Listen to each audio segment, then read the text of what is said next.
Hey Charlie. Hi Chris. Where are we? AireCon. Go try some more enthusiasm. There's been no introduction. I've not been hyped. I'm missing my hype. You're right, actually. Hold on.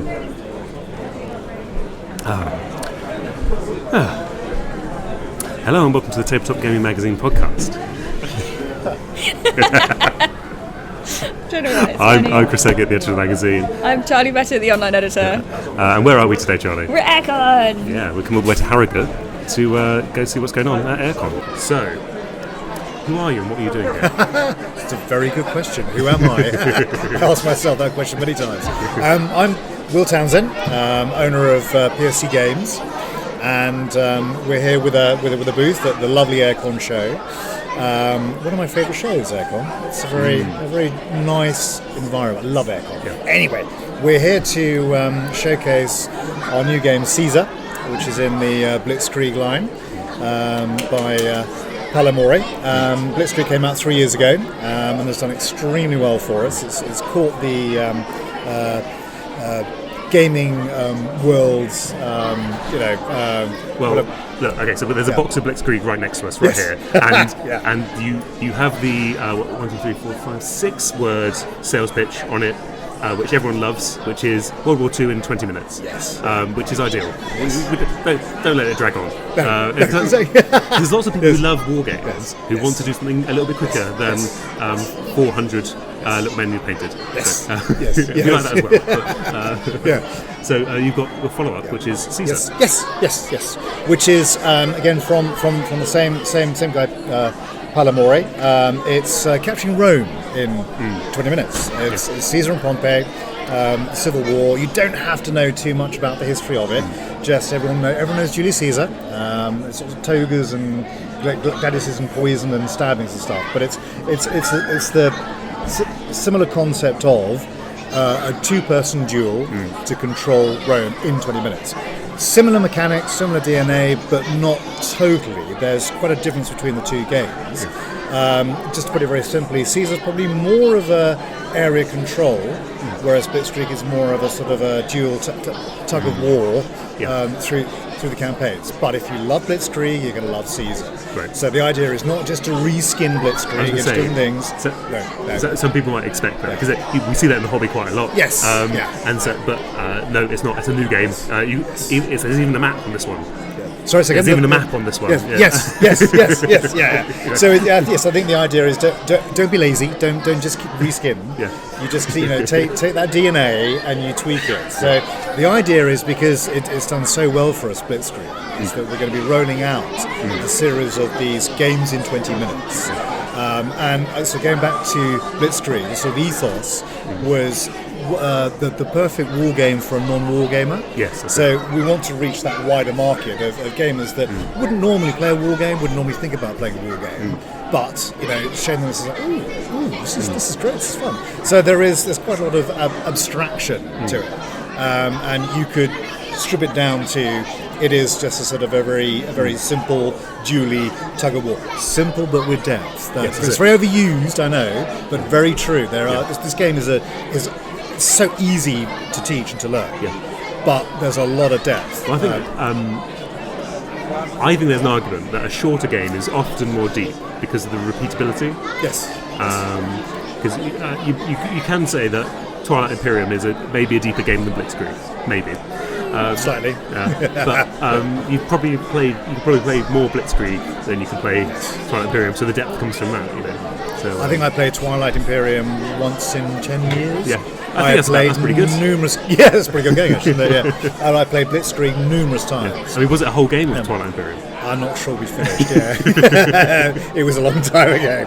But yes, it doesn't always follow. It's quite a sort of a very nice secret ingredient to get that. Not every simple game has depth, so to be able to get that depth, I think there's a huge skill in that. Paolo's a very good game designer. That's right. And he can do more complex stuff, but he's done an absolute cracker for us here. So they say the idea is to roll out a range of games, a line of games, all following this sort of theme, but each one will be different. Now, on that, would you like a scoop? We'd love a scoop. Right, now you're the first to know. We've got the next in the line, the third in the line. which is basically Dogfight. Control the skies in 20 minutes. Yes. It's a very generic bi-plane, so we're not trying to make it always World War One, Blackadder, the Red Baron, all that. So it's very generic. Again, trying to appeal to a wider market, and it's one step on from Blitzkrieg and Caesar. So there are some similar things, but there's a lot of new stuff. It's an absolute blast. So again, if you like Blitzkrieg, you like Caesar, you'll love Dogfight. Can you tell us a little bit about how it works at all? Can you give us a little insight into that? Because the thing with a Dogfight, any aerial game, you immediately get into the thing of velocity being a factor of the game somehow. It's yes. That's where my brain goes. No, fine. Yes. I mean, I'm having played a lot of proper deep aerial war games myself. So it's not like that. Okay. At all. It's just to try and give you a quick audio visual picture. It's the basic game is it's two player duel. Dogfight. Obviously. And the board is a kind of a circular pattern. Excellent. And you're just basically trying to get behind your opponent as you would in a dogfight so there we go. to shoot you down.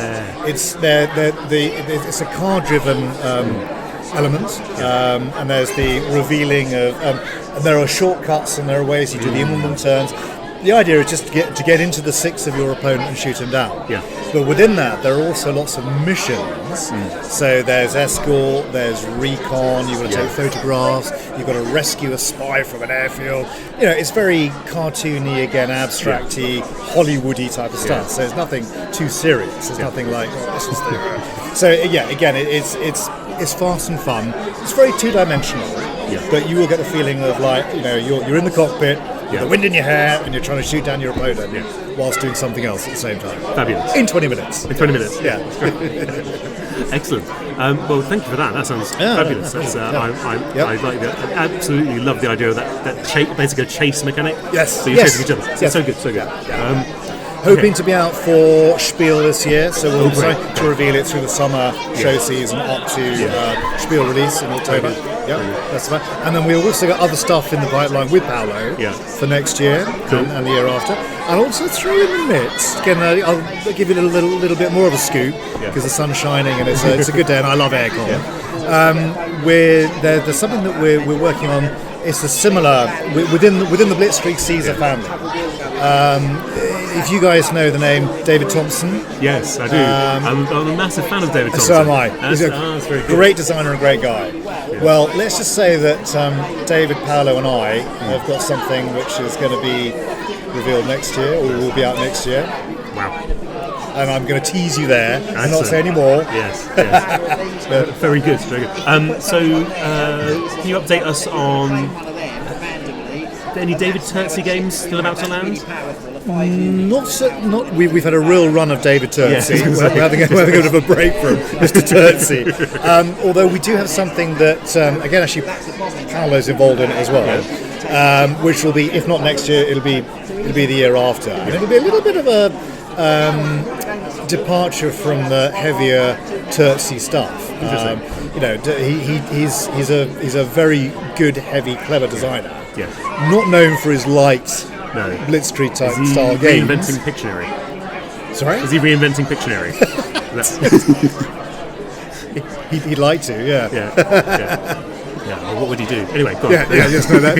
Let's not go down that rabbit hole. But no, we have something bubbling along there. Yes, we're having a bit of a break from Mr. Turtsey till probably next year or the year after. Lovely stuff. Well, thank you very much, Will. Pleasure. Thank you. Where can we find you online and at AireCon? You're near the coffee at AireCon. Let's just say I'm by the bar in AireCon, so that's an easy find. And you can find us online. It works day and night. Yeah, exactly. 24/7. And online at pscgames.co.uk. Lovely. Thank you very much. Thank you. Cheers. Hi, I'm Annie and I'm from Riverhorse. We're exhibiting some of our games from our Henson range and some of the other IPs we actually hold at Riverhorse. So, what's the most exciting thing here? What's your favourite? My favourite is the ponies, so Tales of Equestria. but we have some new products. So we have some new jigsaw puzzles, which have come across from lockdowns and things. So that's kind of what we've got new at the moment. It just kind of came across that we've got a lot of artwork that's been produced for the various games over the years, and obviously with lockdowns and being stuck in house, and it's become a hobby in itself again. I think a lot of us remember doing them as kids, but actually as a mindful project, they're great for that. If you need something else to focus on other than your own head, they're perfect for it. So that's kind of where they came from. That's very good. So where can we find Riverhorse? On riverhorse.eu online. And where can we find you in AireCon? We're on slot G13, which is right next to the Open Gaming Geek & Sons. Perfect. Thank you very much. Thank you. Yeah, so my name is Håkon Gaarder. That's my Norwegian name. I'm a game designer. I design the villagers, streets, and I have a new game now called Moon that we're announcing and showing off here. And now I'm just staying here demoing the game to everyone that wants to try it. That's it. And it looks great. It's another Sinister Fish boxed oblong delight. So Yeah, it's in a series with villagers and streets, same box, so they'll look nice on the shelf. So I'm right in saying you've only had 2 other games. That's correct. Yeah. And we gave them both must-plays. You did. Yeah. So is this one as good as the other ones? Well, yeah, in my opinion, it is. Of course, yeah. I'm very proud of it. It's the thing I do with these 3 games is you're supposed to be able to justify having all 3 of them. They don't replace each other. They're different. So this one is different from the other 2. Villagers was my first game, and then I made Streets, which was a little lighter. Now I'm making a Moon, which is a little heavier. That's a good starting point, really. So what is Moon? Yeah. So apart from knowing we're on the moon. Yeah, the theme is we're building a base on the moon and all that. And the gameplay is a pick and pass card game, much like Seven Wonders and It's a Wonderful World and those games. But this one has enough new stuff going for it that it's worth trying, I think. Because what I'm adding in there is, first of all, we have expedition leaders. Each hand of cards is like an expedition of space trucks with unbuilt buildings, traveling in caravans from not village to village, but from base to base, dropping off buildings, basically. That's the theme. And they each have a leader with a special ability that you get while you have that hand. And then you pass that entire hand off, and then you don't have that ability anymore, but you get the next ability. So that's something new. You can really exploit those, and that's going to kind of guide your play a little bit. So it's like pseudo asymmetrical while you've got hold of them? Yeah, it is. Yeah. It's like you have individual player powers, but you only have them for a bit.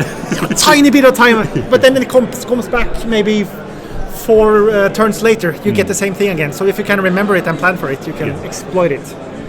And there's also some stuff there inspired by much heavier games like Food Chain Magnets. Like there are cards in the center of the table you can pick up as rewards for achieving stuff.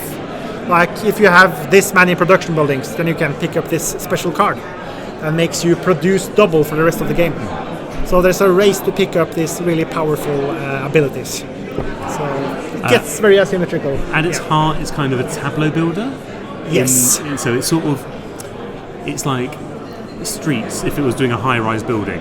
It's sort of how I think about it. Because you stack them up, don't you? Is that right? That's true. Yeah, you do stack the resource-producing cards. You just stack them in one place, and there are yellow cards you also stack that you compete for stuff. Like there are flags. They also unlock stuff like in Villagers, and you get points for having the most of each. And a special thing about this game is it also has worker placement in it. Oh yes. Yeah, so you have 2 trucks in your arsenal, and you can place them on other players' buildings to get what they do. But you only have 2. But if anyone sends trucks to you, you get those trucks later. So if you create an attractive settlement, people will flock to it, and you'll get to have more workers later. So to me, this does feel like a nice synthesis of, because that is something that all your games have. They have that kind of interaction between players, which is to do with what that player's created. Yeah. You know, like Villagers, you have, I'll use your blacksmith, but I have to pay you for that. Yeah. You know? Or in Streets with the where you're adding to someone else's streets to sort of build on what they've made. Yeah, you can just exploit their combo and jump right in. Yeah, I like that. I think that's one of the sort of nice little threads in your games where there's this little bit of interaction. Yeah. Can you sort of tell us a bit about the base building? Yeah. So let's see. You have the yellow cards. They unlock other cards. And there's also competition to have the most of them. So there's a majority thing there, set collection. Then there are the blue cards. They produce resources. And then we have pink cards that are one-time abilities. You can use them one per era. There are 3 eras. So you use it and flip it over. So like there's one called the charger.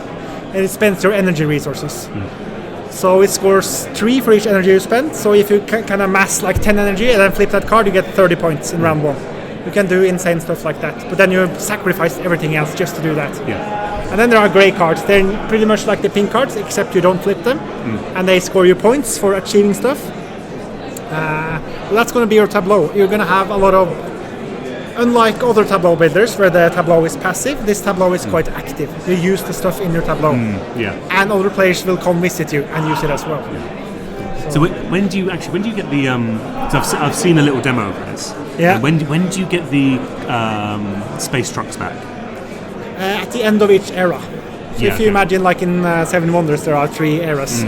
So at the end there. So So you really early on, you want to make a really sexy location for people to use all their trucks in, and then you're truck rich. Yeah, that's right.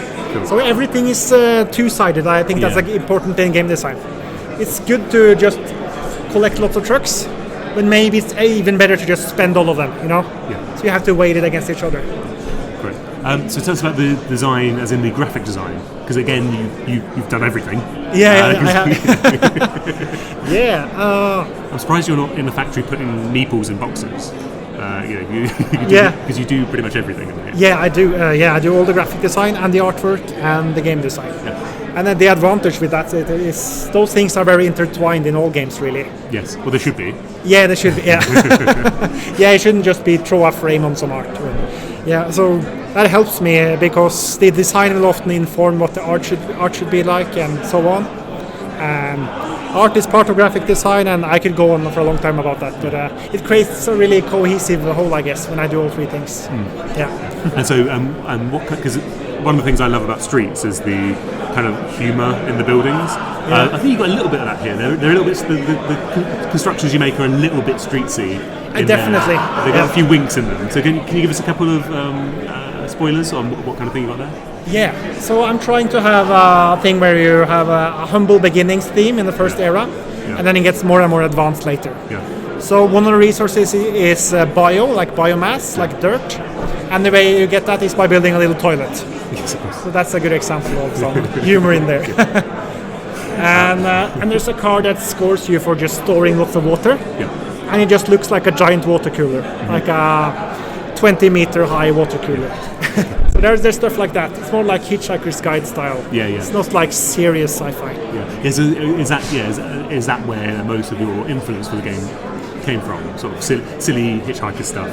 Where else did you draw in? Well, that's a good question. That's I try to create art that communicates the mechanics. And how can I do that in a way that just makes the building easy to recognize at a quick glance? So I talked about this in an interview with you before, like in old games like Theme Park and stuff. The place where you buy the fries is just one big fry. I tried it's that approach really. So like with the water cooler. Storing water. I just made a big tank of water and add some comedy in there and some people just hanging out by the water cooler, obviously, in spacesuits. There are also some comedy there, people doing everyday stuff in spacesuits. And I think actually that's the way it might go on the moon, everyone just wearing spacesuits all the time. Yeah, I think so. Then you can avoid the airlocks and all that all the time. Because that's the horror, isn't it? Is being exposed. So just never be exposed. Yeah, exactly. I mean, that's what they do in Galaxy Truckers, they're always wearing spacesuits, aren't they? They never take them off. Yeah, that's why they don't die when they... That's great. Thank you very much for talking to me today. Is there anything else you'd like to shout about? No, we have a Kickstarter at the end of May for Moon. Yeah. And please check it out, and you can do a pre-page sign-up if you like. So go back that. It's by Sinister Fish. And thank you very much. Thank you. I'm Ellie Dix from The Dark Imp. I have a demo table here, and I am sharing my new greetings card games. So there's 6 different games, all on greetings cards, entirely contained within the card. So you cut out some components from the bottom section and flip out the top, which becomes a player aid. And there's the front of the game is the front of the card is the game board. So I'm here, and the Kickstarter's live, and I'm just pushing people towards it and telling them about the games. Excellent. And I'm Mandela Fernandez Grandin. So normally coming to these things try and pitch games and stuff like that, but this is here as a punter getting to actually hopefully play some published games. Couldn't help but bring some of my own prototypes to try and get some people to play test as well, and mostly get a chance to meet up with lovely people like Ellie again and catch up and see where things are there. So what are you bringing for people to see? For people to see, well, I've got a few prototypes in the works, so it'd be great to get those tested, including one that we've worked on together. With Ellie. How fortuitous. Should we talk about that one? Yeah, Yes, of why course. not? Ellie, do you want to take it away? It's called The Palace is Hiring, and the set is a party game with some acting and silliness, and the premise of the game is that it's a palace environment where the monarch and his staff are hiring new people for roles, but nobody's bothered to look at what role they're hiring for. So the only person that knows what they're trying to, what the role is the person that's being interviewed. So there's this panel interview, and you have to answer lots of questions, and the job roles are really silly. So it's very embarrassing, but very fun, and is great if you really like taking on dramatic roles and being sent tension, or just enjoy seeing somebody else squirm trying to do their best to convince you that they are whatever absurd role they've been cast in. Yeah, it's a fun game. Where can we find you both here, if indeed you would like to be found? I would like to be found at E12, stand E12. I will be on the move wandering around, and I'm always happy for people to come up and say hello, or if anybody wants to playtest one of my games, always happy to show them. And I do have a name badge with my name scrolled across it, so people can find me that way. Thank you very much. Thank you, brilliant. I'm Andrew Prowse from Rogue Artist Creations. I'm here to promote my game Merchants of Infinity, which will hopefully be coming to Kickstarter later in the year. It's a brilliant sci-fi game where you're trading, doing deals, resourcing, getting the most profit you can every single turn. I'm also selling massive foam dice. Excellent. Can you tell us a bit more about Merchants of Infinity? Yeah, the idea is it's going to develop around the space station where each turn you have traders, which will be the most gorgeous see-through transparent meeples, and you're basically trying to work out whether it's best to get your most profit to score them for their market value or trade them in for a special deal order. There's also secret bonus missions you can do which get bonus points if you just so happen to have somebody in that space. There's extra space and spaces where you can basically add points to your score, or you can be sneaky and mess with other players if that's where you choose to play. It's lots of fun, and the best thing about it is every turn you are achieving something and you feel like you're succeeding every single turn. Excellent. And where can we find you? You can find me at rogueartistcreations.com. I'm on Facebook, I'm on Twitter, I'm on everywhere that good things happen. And you're sort of in the second row. Second row, E9, I'm on E9. I am Bez, and I'm always excited to be at conventions. This is AireCon 2022, so the first one back since AireCon 2020. I just love being at here, the buzz, the energy. I'm showing off my stuff. I'm showing off the Bezzy bargain bags. A game about wee whimsical creatures, that's our... a game about wee whimsical creatures and trying to identify them after someone makes noises. A game about quickly grabbing creatures, that's our totally different, and counting your beetroots. And of course the brand new thing. I'm trying to have a brand new Bezzy bargain bag every convention I go to. So here it says a game about drawing creatures, complementing the drawings, then complementing the complements. So there's 3 phases. First, everyone gets 3 creature features plus 1 communal one in the middle to bring a sense of cohesion to them all. So here we've got people playing. They all have to have a little beard, whereas this person over here also has to have alarmingly long neck, eyes on stalks, and ridiculously long arms. how would you make them into a drawing? So it's kind of pushing your creativity there, making something that you might not have otherwise made. Then phase 2, everyone does a grand reveal, everyone compliments. Phase 3, everyone has to remember one of the compliments that they got and compliment that. And the thing is, by complimenting a compliment, that makes the original compliment have value. People cherish it. And it's all about being nice to each other. And on the other side of the cards, it gives you little bits of guidance and things to remember on your quest to give better compliments. And I've definitely found myself actually being a better person in life. Like, I know that sounds quite grandiose, but just being more generous with compliments, because why not? If you see someone who's done a lovely thing, tell them, share them, and I think that's what our world could use a little bit more of. So tell us about Yogi Stocks. Yogi Stock Guru is my event tomorrow, Saturday, 4 p.m. I'm super excited about it. So Yogi, of course, is a game about contortion, and there's going to be 5 contorting companies. However, we will have everyone else, potentially like 20, 30 people, however many people come, being stock traders. You're investing in your shares in these companies. The more binds that they're doing, the more instructions are following, the more expensive the company. So someone might have finger touching arm, finger touching nose, 2 hands touching, that's free value. If by the time they've got 5 more things, that's 8 value. But are they about to literally crash potentially, which would drive down the prices? So it's going to be manic. You will be influencing things, giving difficult instructions to the people you're betting against, giving easy stuff to the people you're betting for.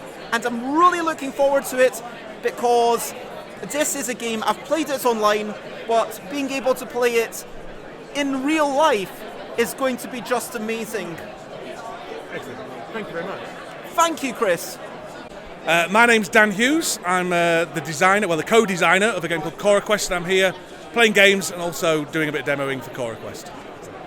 And so tell us about CoraQuest. It's a game I designed during the, myself and my daughter, my 8-year-old daughter Cora, designed during the lockdown as a kind of homeschooling project, and then it kind of ran away with itself really, and it went to Kickstarter, and now it's in going to retail as well. So it's a dungeon crawling game based, kind of aimed at families, basically, where you're running around a dungeon, getting treasure, fighting monsters, rescuing gnomes, all sorts of stuff like that. So what's the thing that makes it family friendly? It's a simple game. It's kind of back down to its bare basics. It's got a family-friendly story. All the art in the game is done by children, so we had children submit art from all over the world, and then our artist Gary King, he kind of coloured it in and spruced it up.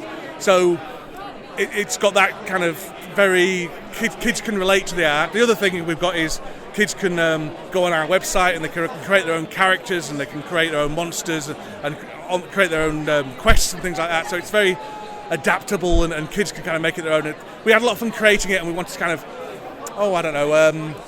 transfer that joy in creation to the people who get to play it.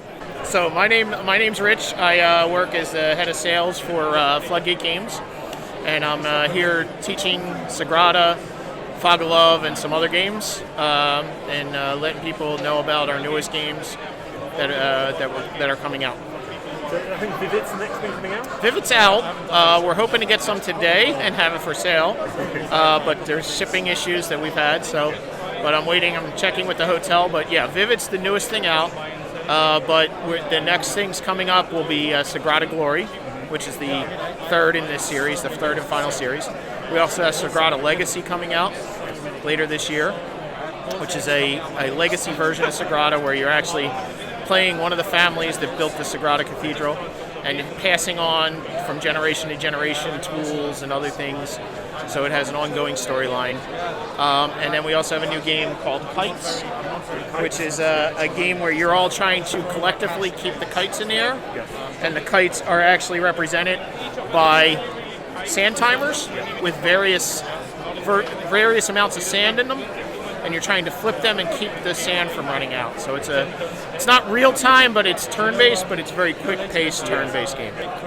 Not really dexterity. It's because you're not trying to beat each other out. It's more so coordinating and working as a team to make sure the right kite flips at the right time. So that's great. Well, thank you very much. Yeah, no problem. My name is Chris, also known as CM Lowry, and I have a Kickstarter out for a very stupid roleplay game called Tyrannosaur Inside. Kind of want to do a roar there, but I'm not very good at roars. Can you roar? No. Go on, give it. Okay, that was a pathetic try. Much better. My daughter over there just gave a roar. So I'm doing a playtest of my roleplay game. It's a stupid adventure where you go inside a T-Rex. Everything inside is also a T-Rex. You'll probably die, but in an amusing way. But yeah, I'm here for that. But also, I'm just here to have fun. Harrogate's so nice, isn't it? I went for a run this morning. There were hills. I went for a run at the UK Games Expo. No joke. Yeah, I was just along next to a dual carriageway for like 2.5 kilometres, and then I turned around, and then I came back along the dual carriageway. You fell in a canal. Oh, I didn't see a canal. A canal would have been a treat. They say Birmingham is the Venice of the Midlands. I mean, it's the something of the Midlands. Yeah, my grandma lives in Birmingham, and she's quite a horrible woman, so it makes Birmingham a less positive place for me to visit. But we probably don't need to talk about my grandma more. I'm happy to, if you'd like to. Like, I've got lots of information about her. But she will not be someone you face in my T-Rex adventure, but maybe in the next one. Yeah. So how do we play your T-Rex adventure? So it's based in, well, I'm actually releasing it in Dungeons & Dragons 5th edition, which I don't really know anything about, but I've heard it's popular, so why not be popular? It's up and coming. And in Morkborg, which is just a very silly, horrible RPG where everyone dies, covered in grime. But yeah, I also am doing a podcast soon, which that called? Apparently you're going to be in. I've heard about this. It's called What is Roleplay? And it probes the very deep and difficult question of what is roleplay, and that's being released through Beyond Cataclysm. Why do we need this podcast? We need this podcast because roleplay games are fun and silly and not stressful. And I think a lot of people look at them and think, oh, this is this really maybe fun thing that sounds so scary. And so this podcast is aimed at total beginners who know nothing. Like in the first one, we literally talk about what is a dice. How many sides do a dice have, and what does that mean? Because there's a lot of assumed knowledge. You can find me here for the next hour. So obviously this podcast will come out like a couple of hours time. Yeah, in a couple of hours time. So you'll have missed me. Yeah. That's fine. The rest of the time I'll be around playing. If you send me a message through @CMLowryAuthor on Twitter, I will absolutely meet you and talk to you about things, mostly my grandma. But yeah, that's a promise though, gold standard promise. You can even meet my grandma. I'll bring her to the UK Games Expo. There we go. Thank you very much. Thanks. What are you doing now? I'm Adam Best. I run Herefordshire Board Gamers, which is a charity and fundraising group, and we try to be more than a games night. We make giant games. We have Zero and Hey That's My Fish. So we're running those, and also as a way of saying, meeting up with people at a convention, people we've met before, people who have sponsored us, and it's just nice to be back. So tell us about these giant games. We make giant games, normally for about £40 or £50. We make them with volunteer labour, and we only make games where you are the playing piece. So games that are actually made better by you being the piece, your vision's impaired, people are standing on the same tile as you. So they all play really quickly. We've managed to keep most of the rules, and the best thing is when people arrive, you see the look in their eyes like, that's Zero, I can be the playing piece, and even through the mask you can see the smiles. It's really good. That's very good. So you wrote a little mental health guide for us in the magazine. May of last year, I believe. I think that's right, actually. So can you tell us a little bit about that and what brought you to write that? Yeah, so we've always charity fundraised. We asked our members which charity should we support, and Mind overwhelmingly won 3 years running to the point where we've set them as our permanent charity we fundraise for, and we're about £12,500 we've raised, and sorry, I'm getting waved at by Ian. And it makes sense. We're about community, we're about gaming, we're about giving back, and we've learned a lot over COVID, just looking after each other, checking in on each other, and I thought I'd put our findings into an article to share, to hopefully help other people, help people save people's lives. and we got it checked out by various mental health professionals, and you were very kind to publish it. And I hope people have read it and are now aware to just look out for each other. If someone suddenly gets quieter or someone suddenly gets louder or doesn't turn up, just check in on them. And that's the whole article in 10 seconds. That's it. Excellent. Well, where can we find you here today? We are by entrance free. If we aren't here, our games are. Please help yourself. And please, they're here to be played with. And we'll be hopefully playing games as well as manning this area. And if people want to donate, where should they go? Our website is herefordshireboardgamers.co.uk. We would love any support, any sponsorship. We just try and raise money and just share the hobby. Flavien Lozier, Hachette Board Games, and we have a 100 square meter booth with 40 games to play. Just a couple. Yeah. And I'm Cyprien Delpuech. I'm working as a communication and marketing manager at Funny Fox, a studio created under the Hachette Board Games brand in France. Yeah. Excellent. So what are you most excited about showing people today? Funny Fox Games. Which one? Our secret, really new pre-release, which is Secret Identity. Okay. He's holding back on me. No, it's a party game for 3 to 8, where and it's a lot of fun. So that would be fun to demo. Yeah, that's great. Cool. Well, anything else you'd like to highlight to us? Come and play. Enjoy. So where can people find you? A4. And where can people find you online? HachetteboardGames.co.uk. Beautiful. Thank you very much. Thank you. I'm Paul Stapleton. I am here peddling Pauper's Ladder and also the upcoming expansion Moon Towers. So I'm sort of anybody who wants to come and have a few turns is more than welcome, as is anyone who wants to buy it. So yeah. So you've also got your Curse of Swords Mine. I've got a few of these left. I've got a little box full of it's a game book that's set in the same world as Pauper's Ladder, along the lines of Fighting Fantasy and Lone Wolf. So I've got a few of those to peddle as well. And where can people find you? Oh, D5. No, D7, sorry. It can't be too far away. No, it's D anyway, I know that. I know what day of the week it is, that's a start. Yeah, so D7, that's where I am. Have you still got any zombie N1 left? I've got 2 copies with me and maybe another half dozen at home, and then that's it. So, that's it, yeah. Cool. Is that coming back? Or No, BN1 that's come back later in the year, but Zombie N1, it's had a good run, but it's slowing down now. I couldn't justify another print run, so yeah. Well, thank you very much. Pleasure, thank you. Okay, so my name's Lawrence Rowe. I'm here demoing games, mainly demoing Score here at Inside the Box Board Games. You can find us on our Facebook, Twitter, and Instagram at InsideTheBox.games. And Score is our hot new product at the moment. Yes, it's a small form game that takes about 15 minutes to play. It's got some lovely little pieces, lovely little boat meeples that are just great quality, and it's a very aesthetic game. So we've got a new campaign, new Kickstarter campaign coming out in June. It will be eclectic. There's not a lot to be said on it at the moment, but we will be saying more about it very soon. So you can find us on Facebook, Twitter, Instagram, Inside the Box Games. It's literally at ITB Games, ITB Board Games. Yeah, sorry. Thank you very much. No worries, thank you very much. Here we go. Who are you and what are you doing here? Well, my name is Rain. I'm one half of Wayfinder Games, and I am the lead designer and graphic designer for Blaseball the Card Game, which is what we're here to show off.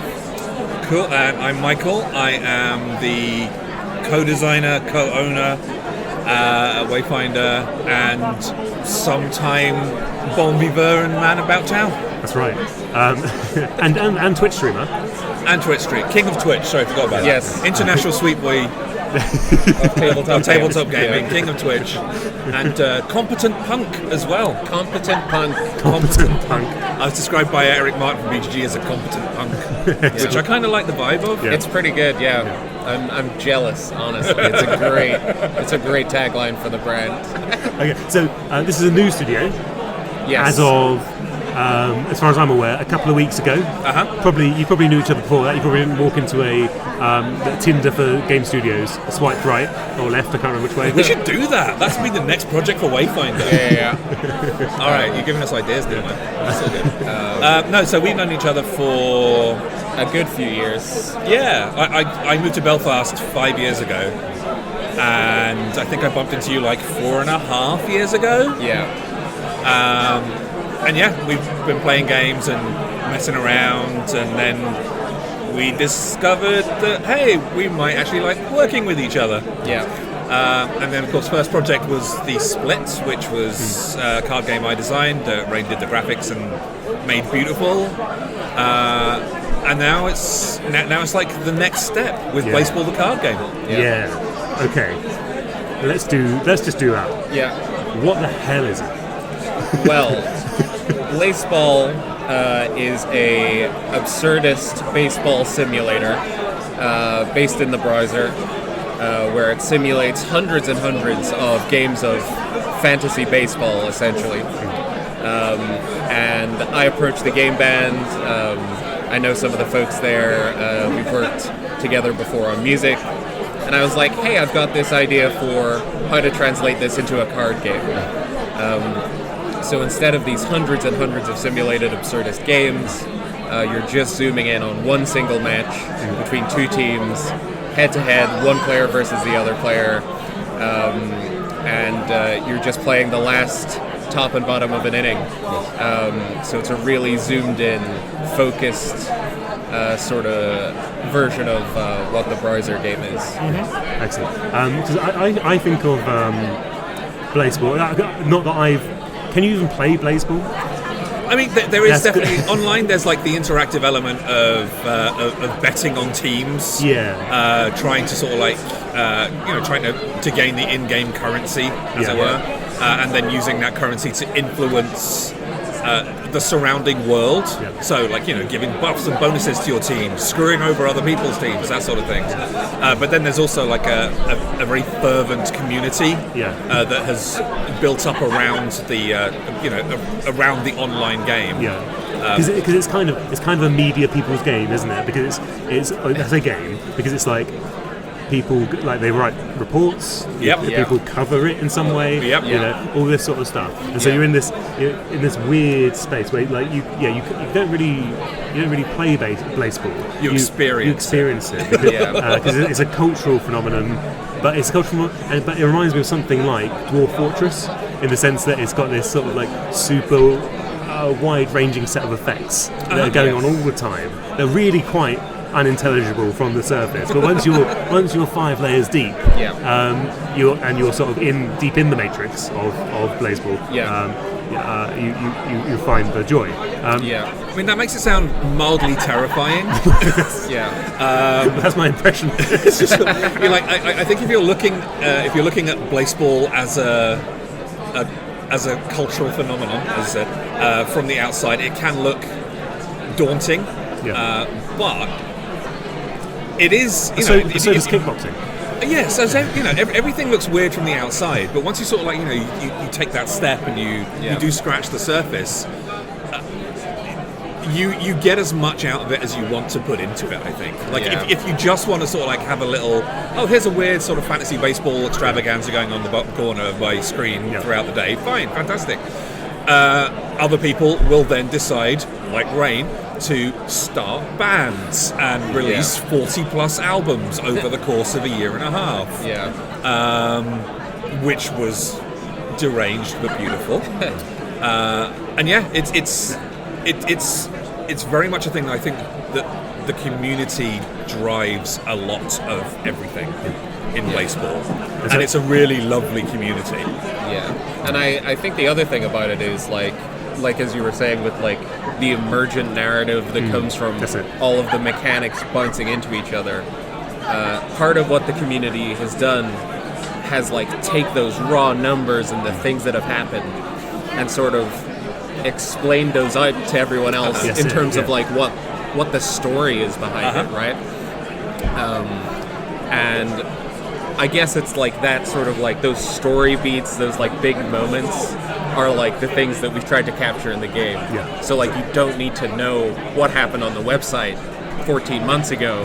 What you need to know is that whenever you flip this card, it lets you do something that roughly approximates like what the cool narrative moment was, on the website ages ago. It just happens to like function in a completely split off universe where things just happen to be vaguely similar. that's useful for playing a game, really, isn't it? Yeah, I would hope so. So there's a couple of things here, which is there going to be a collectible element of this at all? Because obviously baseball cards are the kind of iconic collectible thing. Having a rookie whatever card is a valuable item. It's a thing that American TV makes jokes about, at least. True. Yeah, absolutely. So is there a collectible element here, or are we just piggybacking on the concepts around that? It's kind of a little bit, but there is no like CCG element. Even though we're calling it Baseball the Card Game, there is no sort of randomized booster packs or anything. When you buy something, you know exactly what you are going to get. And we pledge hereby for the entire future, it will be always exactly the same. You know exactly what you are going to get whenever you purchase. But the game is definitely... So you're not going to become Wizards of the Coast? No. Like, we would like Wizards money. We are entirely okay with that. We easily foresee Blaseball the Card Game becoming bigger than Magic by 2025. It's going to happen. Which is a conservative estimate. 2025. That's a long time. And then we'll buy Wizards. And that'll be fine. Exactly. But the game is definitely sort of like deeply born of CCG vibe. Like Rain, when was first talking to me about the game, was like, I want to do like Yu-Gi-Oh! And I hate Yu-Gi-Oh! So much. But you know, I think if we can capture the joy of like pulling open a foil booster pack and like getting to flip over all the cards and like see what you've got in that pack, even if everybody gets the same one, if we get to like capture like the energy and the vibes of that, I think like it's emulating that experience, isn't it? But without any of the predatory business decisions that sort of lead people down that dark road. But we there is definitely going to be deck building elements to the game. We will hope, assuming that the base game is successful. Of course, it's going to be successful. We're buying Wizards of the Coast in 2 years. You put the down payment on already. That's sorted. But assuming that it is going to be successful, obviously we would like to have other card sets get released, and then you'll be able to combine them however you like. And we will have like deck building and drafting rules from day one as well. So it's very it's cool. all planned. It's all there. And so, how does the game work? Very briefly. Do you want to handle this bit? Yeah, I'll take it. So you got two teams. It's made up of 14 players, 9 special cards. Those are your like extra pars, the weather effects, all of that kind of stuff, your equipable items. And you both take it in turns. One player is the pitcher, one player is the batter. Then you swap over, and it's whoever gets the most runs. Okay, cool. And as the batter, you have till your deck runs out. You have till you run out of players. So it's this really nice balance where you're like trying to use your deck for resources so you can power up your players, but not so much that you've completely run out by the time you have 3 runs. It's that balance between like going hell for leather and spending all your resources versus like being patient, holding back, and keeping your players around on the field. The thing I can't do. The thing you're very bad at doing. I mean, so we've been running demos here at the show at AireCon, and I have just lost all of my skills, abilities, capability of rolling dice anything higher than a 2. It's all gone to hell, which is quite sad. But I'm still enjoying the experience, and that's important. That's what's exactly important. But I think the current score is AireCon 3, Wayfinder Games 0, as far as the games have gone so far. We suck at this.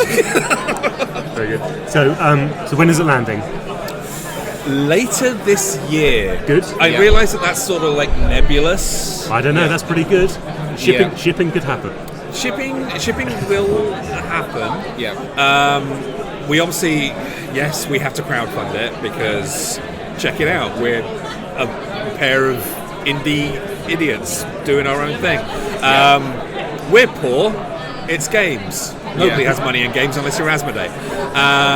But we plan on crowdfunding it like soon, within the next sort of like couple of months. We have to get a few more things lined up, a few more ducks in a row, as it were. But once that happens, we'll be launching a crowdfunding campaign hopefully on Indiegogo, because we're not doing Kickstarter, because... Do we have enough time? I think I'm running out of battery. I was going to say a very bad word there. I don't know what the swearing is. But we recently covered some of the NFT / crypto / distributed ledger stuff. The kindest way to talk about it. Yes.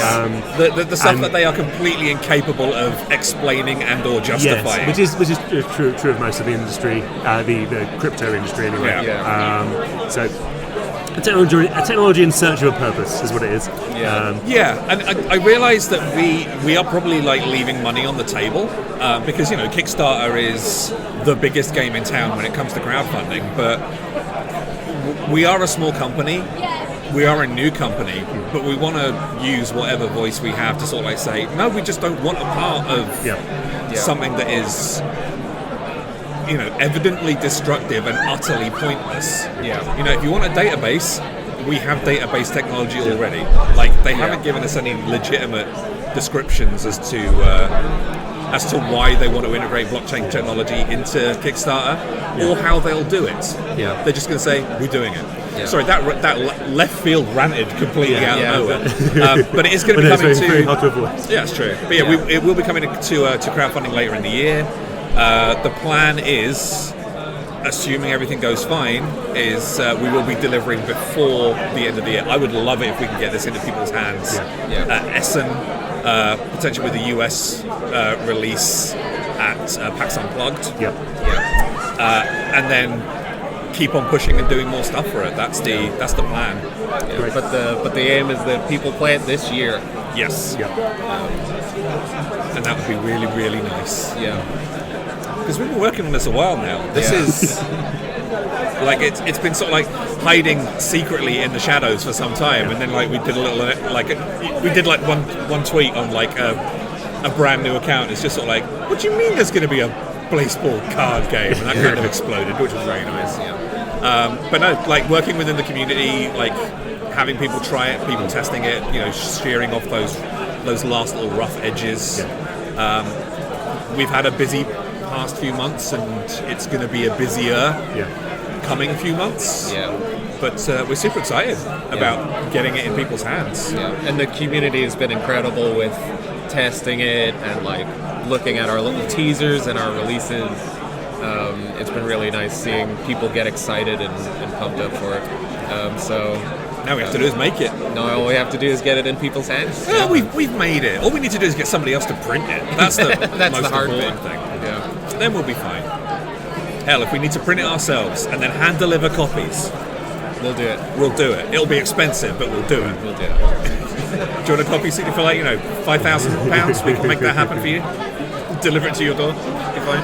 Excellent. Well, thank you very much. Where can we find you online? So you can find us as a company at wayfinder-games.com.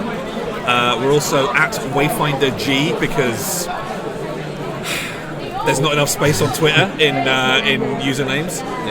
Then Rain, you're also on there as at A Risk of Rain, and I am at Idle Michael. Just search for us, you'll find us. We're everywhere. You'll find us. Thank you very much. Thank you.